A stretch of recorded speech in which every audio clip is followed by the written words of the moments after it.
The producer, to begin with, was Marty Ritt, and Yule was the director. Once a week, I still remember Tuesday night, 10 to 10:30. Yule had come up with the idea of Tony Mottola doing the music, just the guitar as the only musical accompaniment. And as I say, Yule was a wonderful director. Then I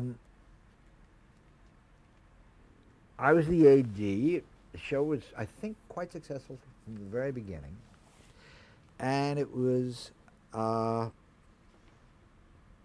sponsored by a terrific guy, Mel Block of the Block Drug Company. The Block Drug Company made Pico-Pay toothbrushes and Amident toothpaste. Amident was the first toothpaste with chlorophyll. And when we get to talking about blacklisting later, I'll tell you why Mel was so sensational, and his brother, Leonard.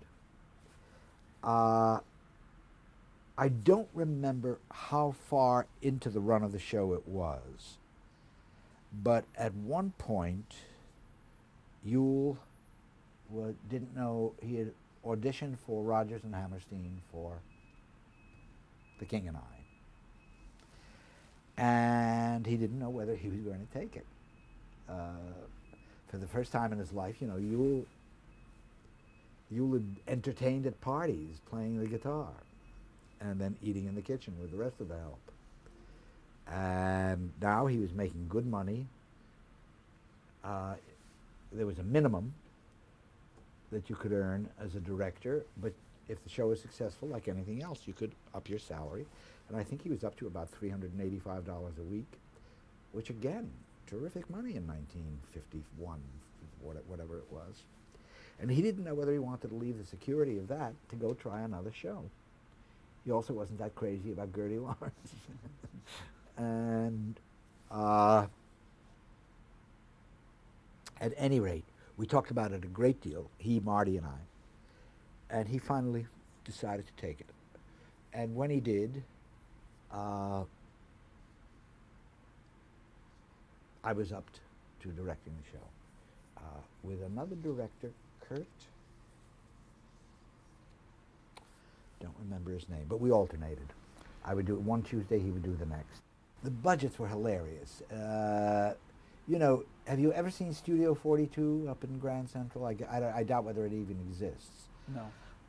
I would say it's a room about maybe 40 by 60.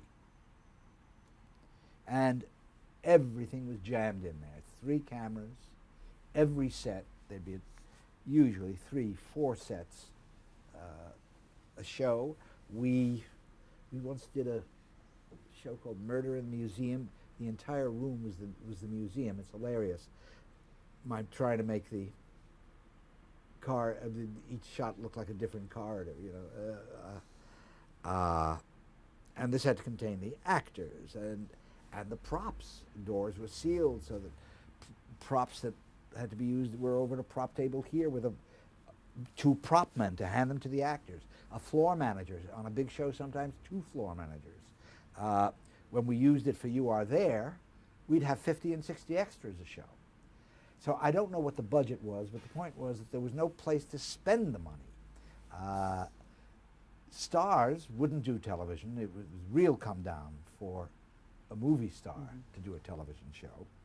So that's one of the joyful, fortunate things about early television, is that so many new actors got a break, because actors would be terrified, well-known actors would be terrified of showing up on television.